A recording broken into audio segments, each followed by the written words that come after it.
2 videos in one day. Have I lost my mind? Yes, I have. Video number 1 for people who like light.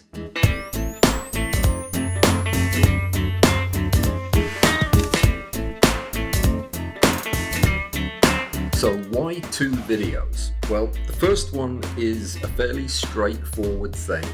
I'm going to be talking about a new studio light that I think you're going to want to know about. It's the Ninja400. It's a professional LED light, their Mark II version.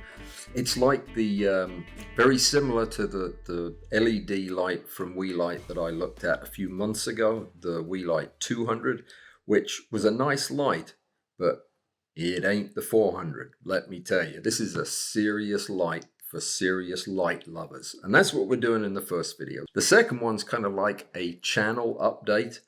I'm going to give you an update on the mess with Godox that you need to know about. I'm going to make my case for Patreon and why I think you should come over there. Going to tell you about some upcoming live stream events over on Patreon that you will also want to know about. And some news on my website. Just a bunch of stuff that I think you should know about. And it'll be fun. So why don't we get back to today, where I am talking about the Weeylite Ninja400 Mark II, a professional LED light that I think is going to blow you away. If you ever do anything in the studio or ever do anything with a video camera, this is a light to have because it is mega bright. You'll remember a few months ago, I did a review of the Weeylite Ninja400, which was a nice light, but there were a couple of things about it that were slightly problematic, mainly the noise.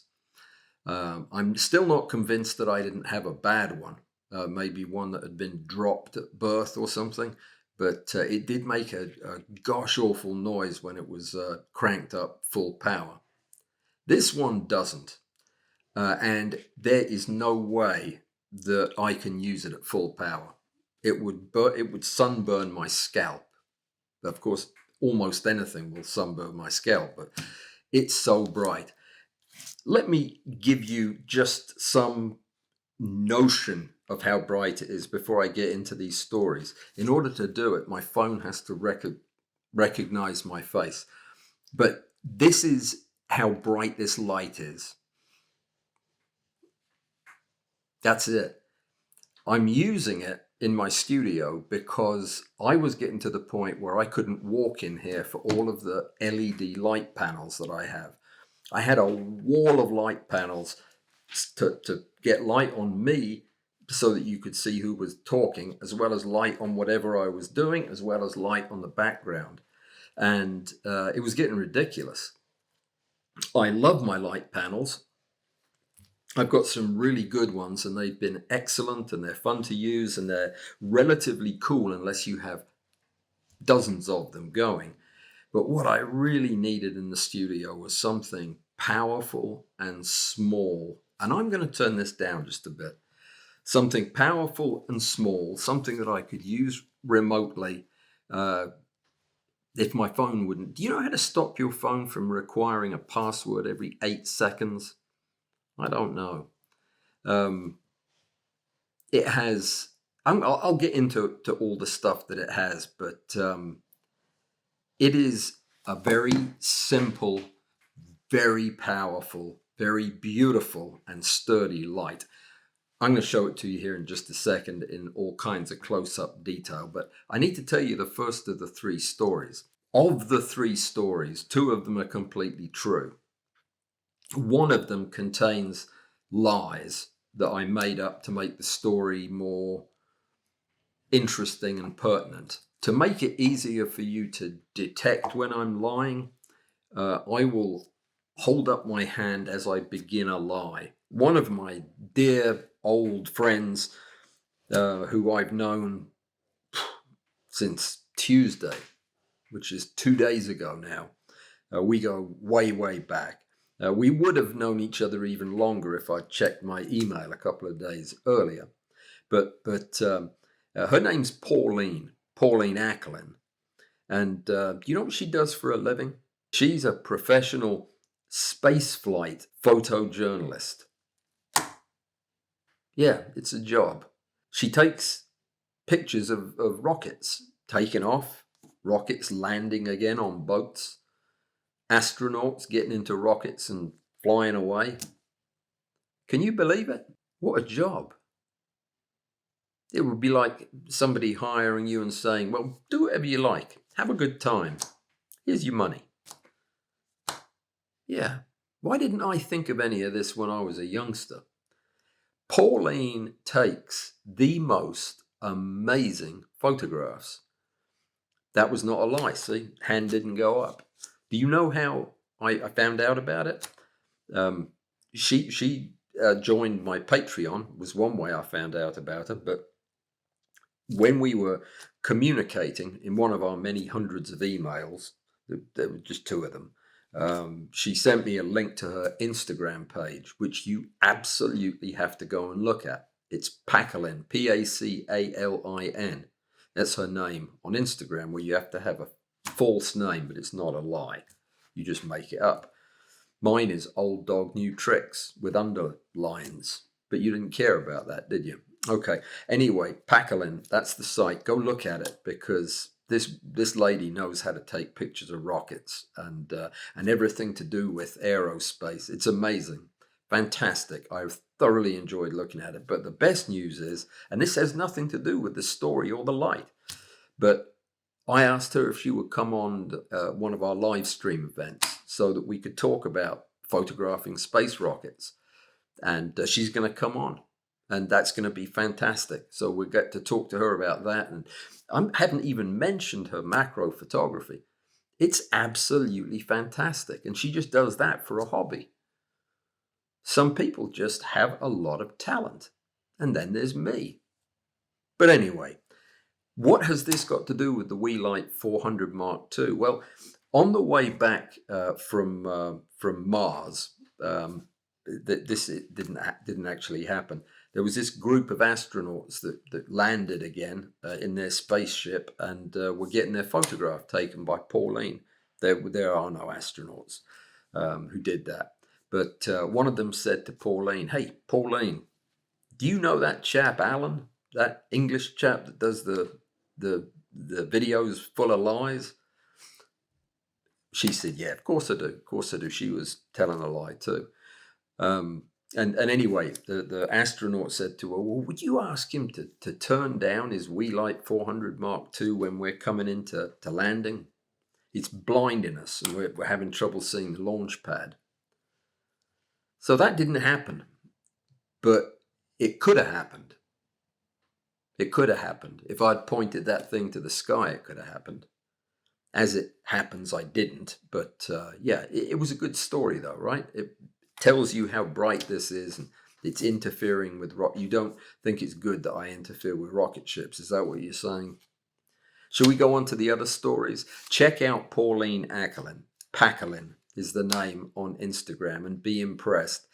And if you're not already a member of Patreon, become one before the first weekend in July, when Pauline's going to be my guest on our what is becoming a fairly regular interview program we do on Saturdays on our live stream. So don't miss that.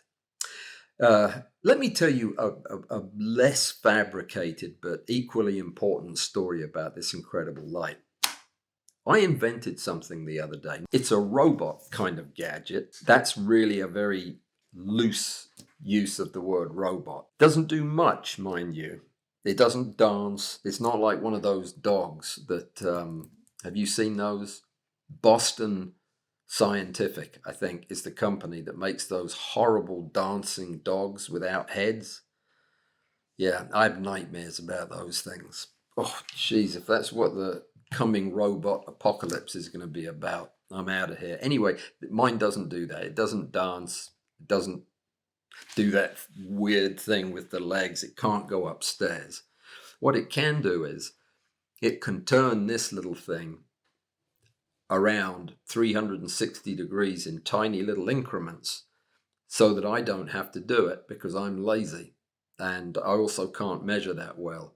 So it's a turning machine that goes with another thing that I invented at the same time, which I haven't finished making yet. This is just a piece of the other part. I'll show you the actual piece. It's not finished yet. Between the combination of the two, this does something.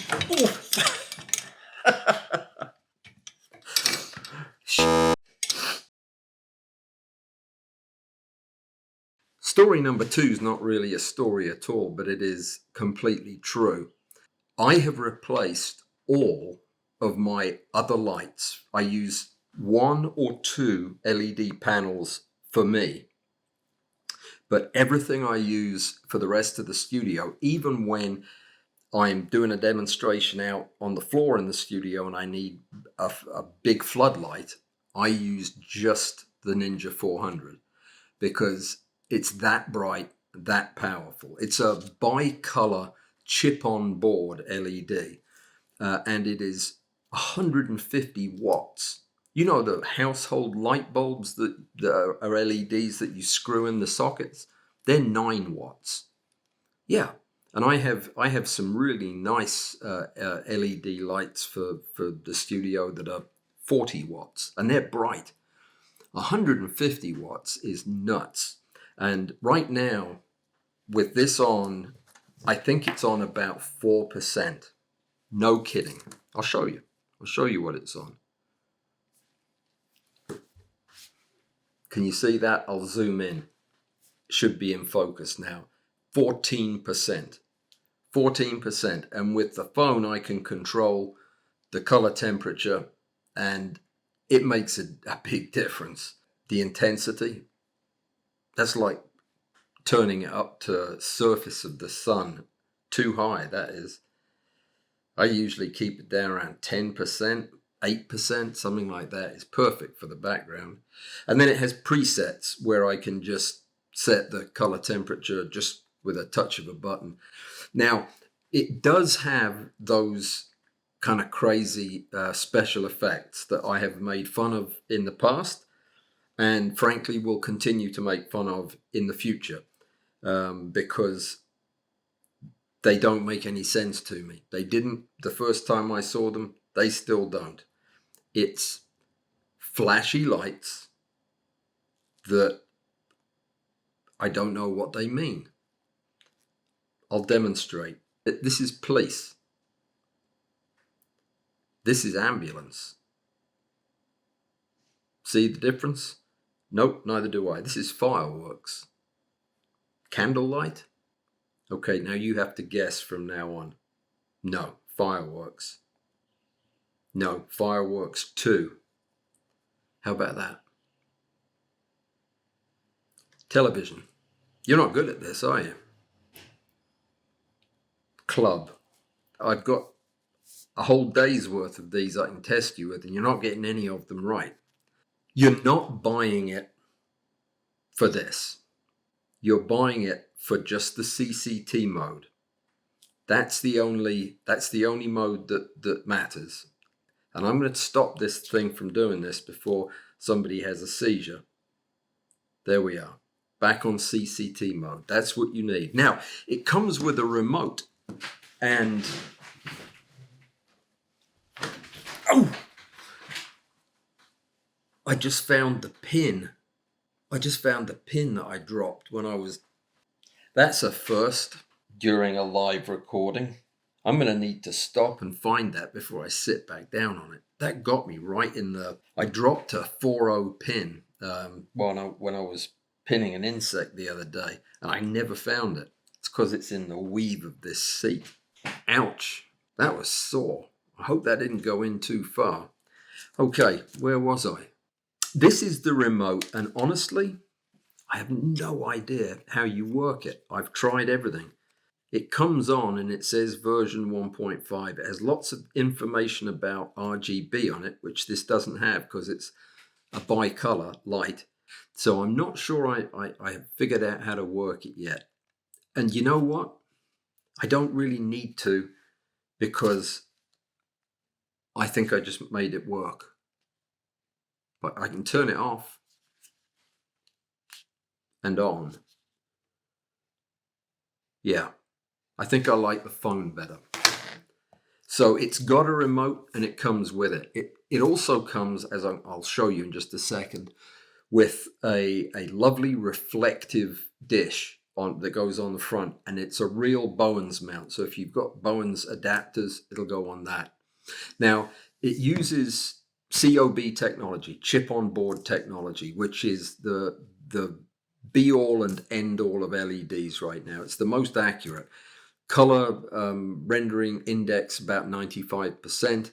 It has a TLCI or TCLI, whatever that other measure is, of 98%. So the colors are true and accurate, or the color temperature is true and accurate.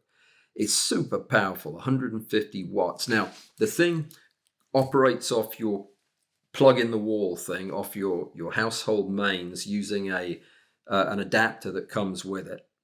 But you can also run it off batteries, and it takes these big lithium V-slot batteries that slot into the back of it. And this is a light that would be bright enough to use outdoors on a sunny day like this. It's that much light. It's certainly not going to have any trouble overpowering the sun in most scenarios that you'd use it. It's miles better than the two. Well, you'd expect it to be. This is a $400 light, for example, but it's made of aluminum. It's sturdy as a tank. It is genuinely silent. Unlike the other one, this makes no sound at all when it's cranked up to full power. It has a no fan mode, but I'm not sure I would feel comfortable using that. It's got a radiator inside that is actually made of copper, which is a better conductor of heat than other materials they could use. So it's a more expensive way of doing it, but it keeps the thing really cool when it's really bright. It lights this whole room up like you wouldn't believe. You may remember that I raved about the fantastic case that the Weeylite 200 comes in. I was impressed with this. This is a great case. Let me show you the Weeylite 200 because it's not a bad light, and I remain convinced that the only reason this one made noise was because I think it may have been used by somebody before me who had been less than gentle with it. This is the bad boy, and it's nice. It's good. It's solid, but it's not like the 400. But anyway, I love the case. It's fantastic for lugging the light around. But you're going to need at least one, possibly two Sherpas if you have to go upstairs with the 400, because this is the suitcase that the 400 goes in. You can put a body in here as well as the light, and it holds all the other bits and pieces, which I need to show you because there are several of them. You can control this thing using the DMX plug system, which is like a Cat5 wired system, low noise. If you have a really huge complex setup and you want to hardwire everything in, you can do it that way. You can run it manually, either on the light itself or using the control box that I'm going to show you. I like the control box. It's super cool. The other option is to use the phone, my second favorite, or the remote, which is not one of my favorites at all because I can't make it work. It's too complicated. I can't really make the control box work either. It has too many settings on it for what I use it for. But anyway, that's neither here nor there. You're smarter than I am, so you'll be able to use all the various modalities. There is one feature on this that I normally wouldn't discuss, only it's something that I encountered just the other day. The really good LED lights use a dual constant current driver. Now, that's expensive because that involves a separate board, a separate electronics wiring system. But it's what produces the purest, non-flickering, color-stable light that there is. And it has this dual mode so that it's got more computing power working on it than it needs, so it's unlikely to fail. So that constant current driver is so important, and cheap LEDs don't use it. All the expensive ones do, and this one does. So with the copper radiator, the advanced electronics, the fantastic controls and everything, this really is a top-of-the-line studio light. Let me show you the light itself. So you're probably wondering where in blue blazes I got to, because I've been gone a while. Well, I've been gone a while because as soon as I took this down, I didn't have any light to show it to you with. So I had to go find some more lights. And that is the whole point of this thing. Now, this is a beautiful piece of gear. This light is solid as a rock. It's got an easy to, it's a good thing that came off. It's got an easy to remove Bowen's mount shade. It's not really a shade, is it? It's a reflector that does a wonderful job of reflecting the light. Otherwise, it acts more like a ball of light, but not quite like a flash. Very, very bright though. And this thing's a piece of cake to put on. Even I can do it. That was it.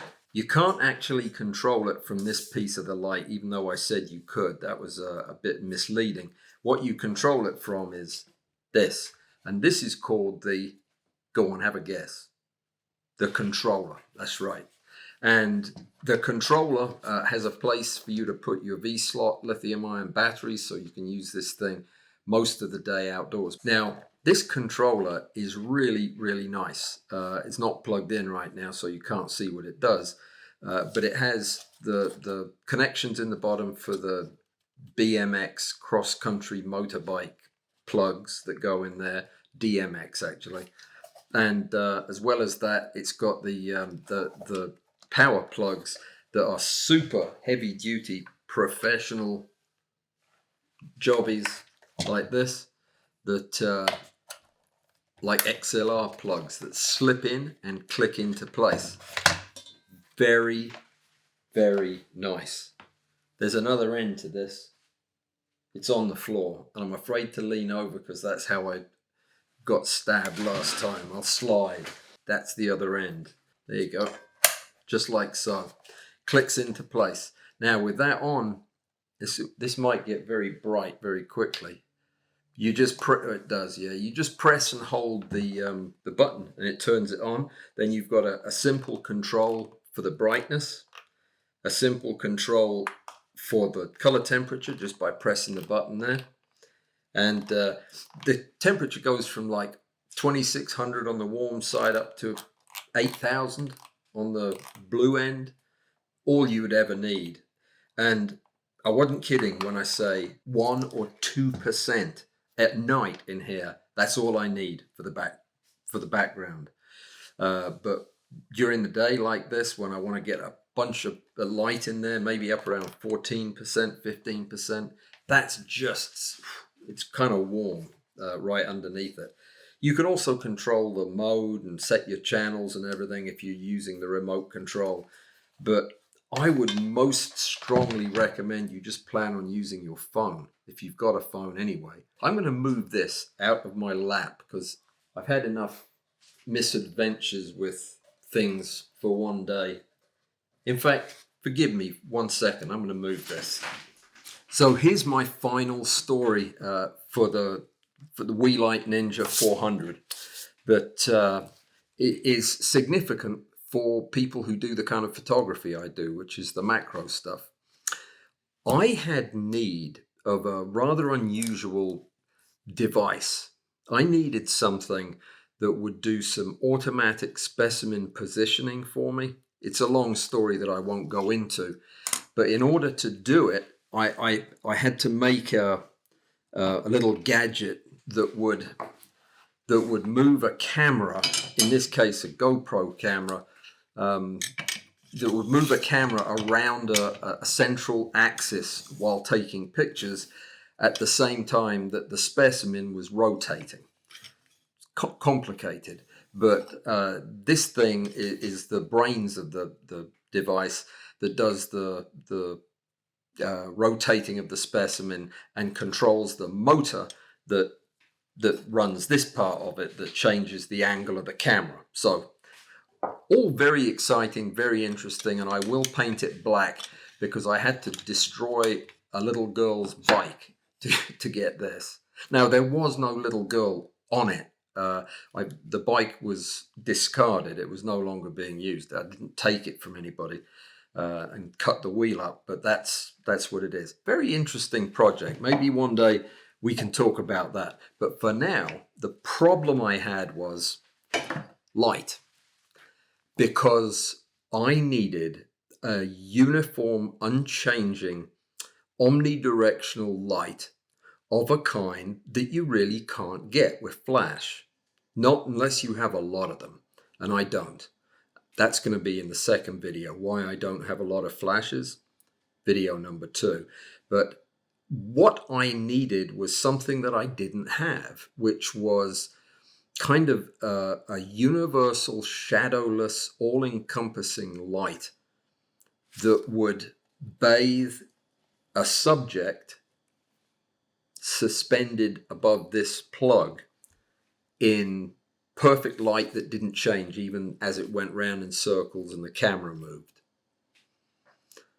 And quite by accident, this occurred to me. This, of course, is this. I just moved this light directly over the table with a white tablecloth on it. It's a plastic thing, plus some additional white reflectors around the bottom, and cranked it all the way up. And it created an absolutely perfect lighting system. I added a couple of layers of diffusion over the top, but just using a big homemade scrim. I was going to show you the scrim, which is made of 1x2s, a big frame with tracing paper stretched out between it. It's big. It's 4 feet by 4 feet, or it was, but I fell through it when I was trying to carry it from the storeroom. I tripped on it and my arm went right through it. It's been a strange week, but anyway, that's why I wanted to tell you that story, is that this I would never, ever, ever think of for a macro photography kind of situation, that I would ever need something like a super powerful LED floodlight or fill light. But it was perfect. It did exactly what I was looking for. So for most people, this is going to be the kind of light that you have as just one of these for lighting your backgrounds in the studio, or for lighting everything in the studio. I could see just doing a whole video using this as your main light. It does put out a lot of light.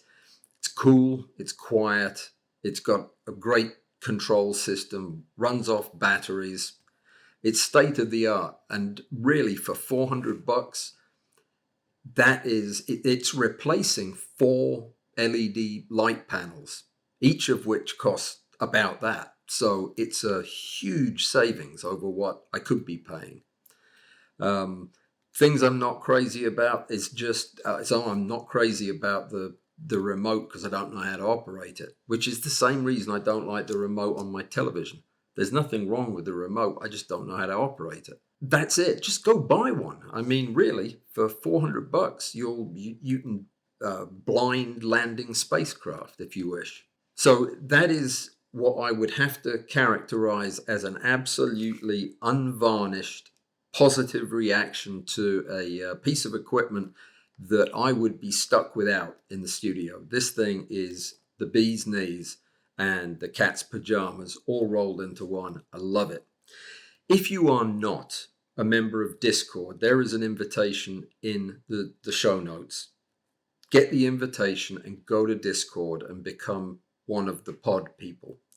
We're not actually called that, but there are 450 odd, not odd, I mean 450 approximately people over there on Discord that all love macro photography. We had a great photo competition this month. The prize went to Linda Rogers, who turned in the most fantastic photograph of a watch, the inner guts of a watch, and it was fantastic. The other entries were superb too. Runner-up was Bud Perrott. So if you're into that kind of thing, this month's competition, the title is Yellow. You interpret that any way you want, but Yellow is the competition title. I'm going to be back again later on today with a second video that bears no relation to this one, but is packed with important information if you're possibly thinking about buying some flash anytime soon, among other important things, like why you need to join Patreon. But we'll get to that when we get to that. So thanks for watching. Go out and buy yourself a Weeylite Ninja400 Mark II studio light and bald head tanning light is what they should call it. And I'll see you again in the next video. Till then, take care, stay safe, and be well.